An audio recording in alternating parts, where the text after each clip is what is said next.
Ndio. Kuna watu wameshawahi kuchota maji. Ukiona kazi ile nilijifunza kubeba ndoo ya nini? Maji. Nilisoma tu. Ndio. Kwa hiyo usikasirike. Bwana Yesu asifiwe. Sasa tunaendelea na ukaandikaji sehemu nyingine. Na ukaandikaji utakaofuata ni kuhakikisha baadhi ya maeneo yote yanatendewa kazi. Umeeleka? Bwana Yesu asifiwe. Amina.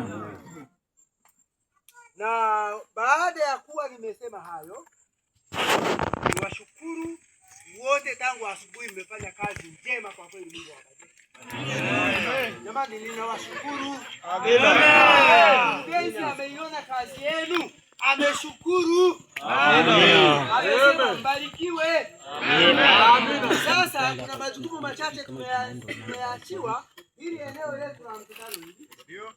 Tunahitaji tuliweke vizuri. Mgeni akija aseme hapa ni idara ya vijana kani. Bwana Yesu asifiwe. Kambi la mafunzo. Sawa? Na maeneo mengine. Kuna maeneo mengine yanahitaji kila eneo likae vizuri. Sasa kitu nilichokuwa ninahitaji, niongee hayo machache. Ninahitaji nimkaribishe